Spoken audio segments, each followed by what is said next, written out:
There comes a moment in every leader's journey when he realizes something unsettling about the nature of influence. Authority is not built from position, nor from skill, nor even from intelligence.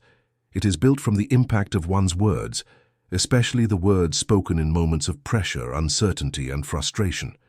Confucius understood this profoundly. He taught that a leader's speech shapes the moral climate of his team, the same way the wind shapes the direction of a forest. And the most dangerous moments are never the calm ones. They are the moments when a leader is tired, irritated, disappointed, or tempted to speak without reflection. Before we go deeper, take a moment to subscribe to the channel. Your support helps us bring more lessons on wisdom, leadership, and virtue inspired by Confucius. A good leader, Confucius insisted, does not merely dictate tasks. He dictates the emotional weather. His tone becomes the tone of the group. His discipline becomes the discipline of the group. His doubt becomes the doubt of the group. Confucius warned that leadership without self-governance is nothing more than authority wrapped around instability, because when the leader's speech is unrestrained, the entire team becomes unsteady. This is why he taught that the superior man leads not through force, but through virtue, through the clarity, steadiness, and integrity contained in his words. But here lies the unseen challenge. The greatest threats to a leader's virtue do not come from outside forces. They come from the subtle habits inside him, habits that creep into his speech when he is frustrated, impatient, or emotionally clouded.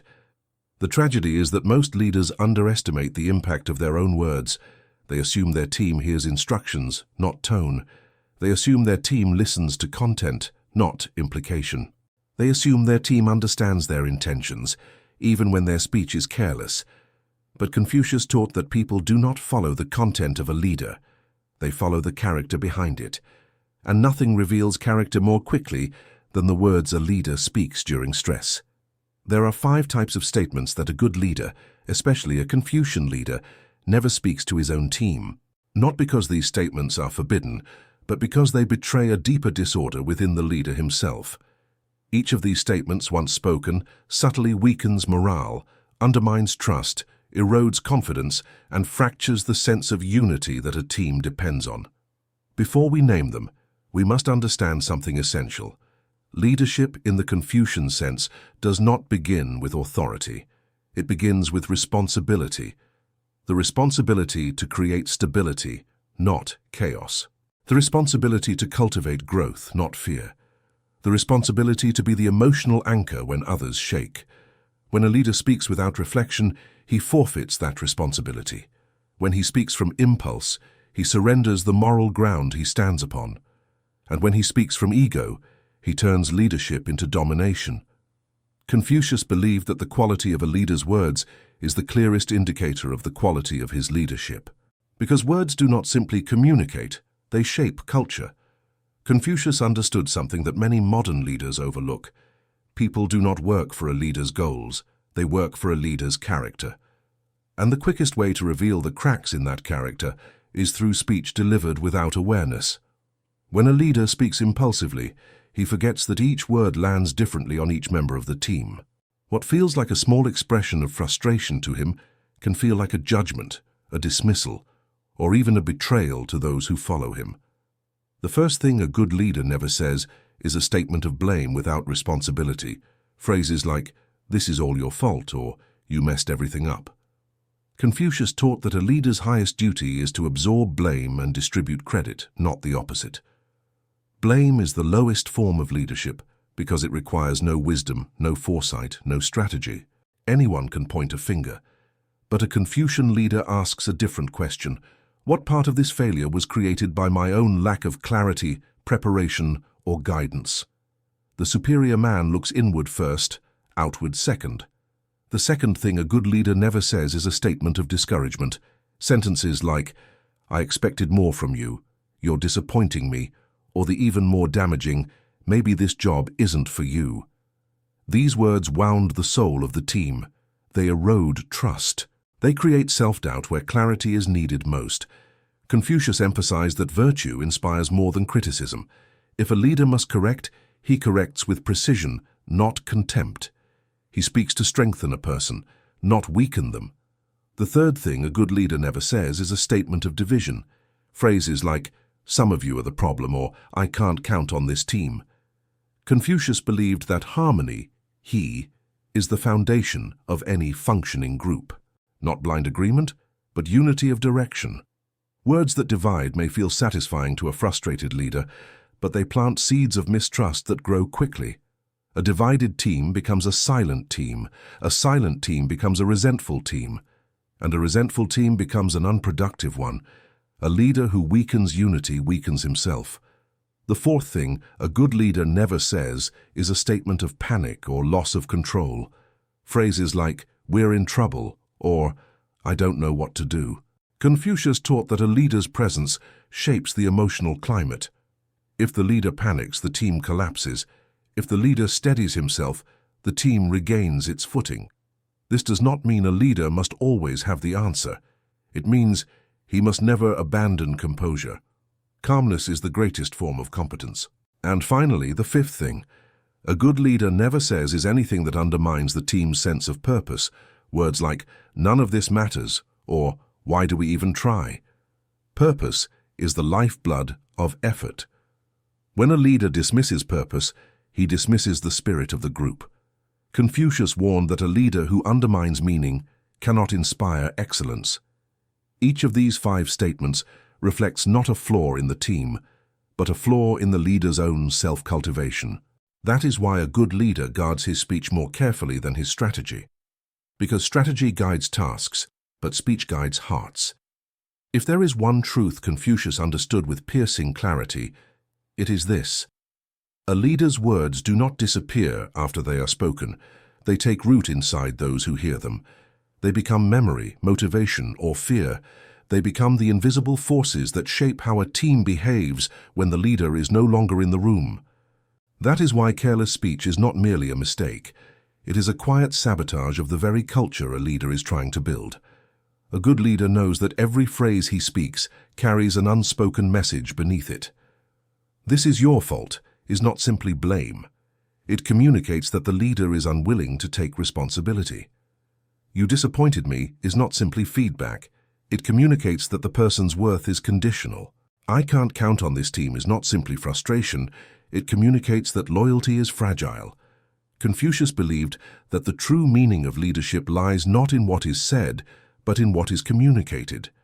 This is where many leaders fall without realizing it. They believe their intentions protect them. They assume that if they didn't mean to hurt anyone, then no harm was done. But Confucius taught that intention does not absolve impact. The superior man is cautious in speech because he understands the weight of his position. A leader's frustration, expressed casually, hits 10 times heavier than an ordinary person's anger. His words echo longer, sink deeper, and shape more profoundly. This is why he must guard his mouth as carefully as a warrior guards his weapon. A leader who speaks without self-awareness unknowingly creates a culture built on fear. Fear may create urgency, but it never creates loyalty. It may cause obedience, but never excellence. Confucius warned that a leader who governs through fear, pressure, or harshness plants seeds of quiet rebellion. People may comply outwardly, but inwardly they detach. A team that detaches emotionally becomes a team that works only for a salary, never for a mission. The Confucian leader understands something deeper. People rise or fall to the level of the environment their leader creates. If the environment is tense, people become defensive. If the environment is resentful, people become reactive. If the environment is respectful, people become cooperative. If the environment is principled, people become responsible. And that environment is shaped almost entirely by the leader's words. There is also another dimension, one Confucius emphasized repeatedly. A leader's words reveal his level of self-governance. A leader who blames instead of guiding shows that he has not mastered responsibility. A leader who discourages instead of uplifting shows he has not mastered compassion. A leader who divides instead of unites shows he has not mastered harmony. A leader who panics instead of steadies shows he has not mastered his heart. A leader who undermines purpose shows he has not mastered himself. Leadership collapses the moment self-cultivation collapses. Because people do not follow commands, they follow character. A Confucian leader understands this. He knows his voice carries farther than he intends, lands harder than he imagines, and shapes more than he sees. And so he speaks with awareness, clarity, and restraint. Not because he is perfect, but because he refuses to let imperfection lead his team. Confucius believed that the true measure of a leader is not how he behaves when things go well, but how he behaves when the structure begins to crack, when deadlines tighten, when mistakes accumulate, when results disappoint, when emotions threaten to overpower judgment. It is in these moments that the leader's real character is revealed. Not the role he plays, not the mask he wears, but the inner architecture of his mind and heart. A poor leader lets frustration speak for him. A mediocre leader tries to control the situation, but not himself. A great leader, what Confucius called a junzi, a superior man, knows that the most important battlefield is always internal. This is why the 5 statements a good leader never says are not merely rules of communication. They are indicators of inner strength or inner instability. They signal whether the leader is anchored in virtue or tossed by impulse. A leader who blames his team exposes his lack of responsibility. A leader who discourages his team exposes his lack of emotional intelligence. A leader who divides his team exposes his lack of wisdom. A leader who panics exposes his lack of composure. A leader who undermines purpose exposes his lack of vision. In Confucianism, leadership is not a position. It is a moral practice.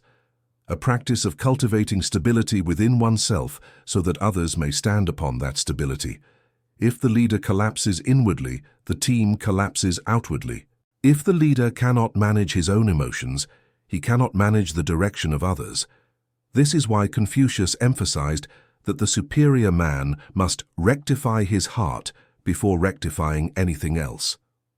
When a leader speaks harmful words, something subtle begins to happen. Team members become cautious, not open. They begin to hide mistakes instead of learning from them. They stop asking questions, stop offering ideas, stop taking risks. The leader thinks he has shown authority. In truth, he has only shown unpredictability. And unpredictability is poison to trust. Trust dies in silence, never in confrontation. Silence is the sign that people fear their leader's reaction more than they value his guidance. Confucius knew that a leader who instills fear will eventually lead a team of people who do only the minimum required. But a leader who instills respect, clarity, and stability awakens something far more powerful: personal investment. People work harder for leaders they admire, not for leaders they fear. There is an ancient Confucian teaching rarely quoted, but deeply relevant here. The virtue of the leader becomes the virtue of the people. If the leader speaks calmly, the team calms. If the leader speaks with restraint, the team reflects. If the leader speaks with balance, the team harmonizes. If the leader speaks with belief, the team rises. Leadership is not about having the right words prepared in advance. It is about cultivating the kind of self that naturally speaks the right words, even when pressure mounts. And this cultivation is the hidden heart of Confucian leadership. Confucius believed that leadership is not a role a man performs. It is a reflection of the kind of person he is becoming. And nowhere does this truth reveal itself more clearly than in the words he speaks when his team depends on him the most. A leader's speech, especially under pressure, is not just communication. It is culture shaping, trust shaping, destiny shaping. Words become the soil in which confidence grows, or the toxin that silently kills it. A leader who speaks carelessly often thinks the damage ends once the moment passes. But Confucius taught that the impact of a leader's words continues long after the sound fades. What he says becomes the inner voice of the team. It shapes how people interpret failure, how they interpret success, how they interpret one another, and how they interpret themselves. This is why the 5 statements a good leader never says are not simply about avoiding harm. They are about protecting the environment where excellence can exist at all. When a leader says, "This is your fault," the team learns to hide errors. When a leader says, "You disappointed me," the team learns to fear vulnerability. When a leader says, "I can't count on this team," the team stops believing in each other. When a leader panics, the team loses stability. When a leader undermines purpose, the team loses heart. These are not just words, they are seeds. And Confucius warned that once a seed is planted in the heart, it grows silently, shaping habits, attitudes, effort, and unity. Leadership, therefore, is not the act of commanding bodies. It is the art of shaping hearts. This is why Confucius insisted that leadership begins with the practice of self-cultivation. A leader who spends time refining himself, his temperament, his patience, his clarity, his moral center, naturally speaks with grace, composure, and direction. A leader who ignores self-cultivation speaks with impulse, irritation, and insecurity. Confucius believed that before a man leads others, he must first lead himself, and the tongue is the first part of the self that must be mastered. Because the truth is this: a leader's words reveal whether his leadership is built on ego or virtue. Ego demands obedience. Virtue inspires loyalty. Ego criticizes. Virtue corrects. Ego panics. Virtue steadies. Ego divides. Virtue unifies. A leader who shames his team is really announcing that he lacks the inner discipline to guide them. A leader who panics is revealing that he lacks the emotional foundation to anchor them. A leader who undermines purpose is admitting he lacks vision. These weaknesses do not make him unfit, they make him unfinished. Confucius believed every leader is a work in progress, and the greatest leaders are those who understand this truth. They do not strive to appear flawless, they strive to grow consciously. They take note of the words that escape during stress and treat those words as evidence of where refinement is still needed. Because for Confucius, leadership is not about being the strongest voice in the room. It is about being the most consistent vessel of virtue. In the end, Confucius would say that leadership is not truly tested by strategy, delegation, or authority. It is tested in the quiet, fragile moments, when pressure tightens the chest, when results fall short, when tension rises among the group, when the leader feels the urge to speak from emotion rather than from virtue. These moments expose whether a leader is governed by impulse or by integrity, by heat or by harmony.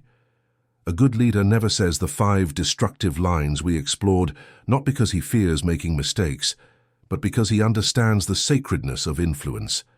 He knows that words are not tools, they are forces, and the higher the responsibility, the greater the impact of each syllable. Confucius believed that leadership is a moral calling, a form of stewardship.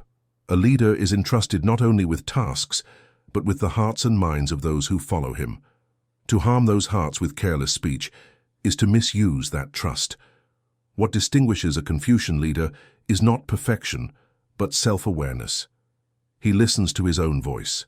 He notices the moments when irritation shapes his tone, when disappointment sharpens his words, when frustration threatens his patience.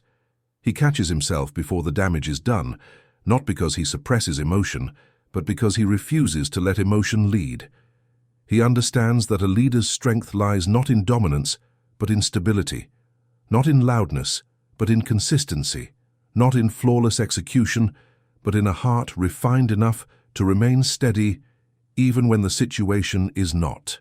Confucius believed that when a leader masters his own speech, he becomes a moral anchor, an example others naturally gravitate toward, trust, and emulate. This is why a good leader guards his words, because careless speech fractures trust, because harsh speech suffocates morale, because panicked speech destabilizes direction, because dismissive speech kills purpose, because blaming speech dissolves unity. But wise speech, speech rooted in calmness, clarity, and virtue, does the opposite. It strengthens trust. It inspires discipline.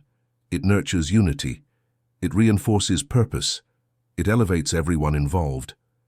Confucius taught that leadership is not the shaping of tasks, but the shaping of character, first one's own, then the character of the team. A leader who takes responsibility for his words becomes the kind of person others want to follow, not the kind they are forced to obey. And here lies the final truth of Confucian leadership. A good leader is not remembered for the commands he gave, but for the environment he created. If he created an environment of fear, people will forget his instructions, but remember the tension. If he created an environment of clarity, people will forget his mistakes but remember his steadiness. If he created an environment of unity, people will forget their struggles but remember the strength they built together. If he created an environment of purpose, people will forget the pressure but remember the meaning. The wise leader chooses purpose. He chooses steadiness. He chooses dignity. He chooses harmony. And most importantly, he chooses words that protect the future he is trying to build.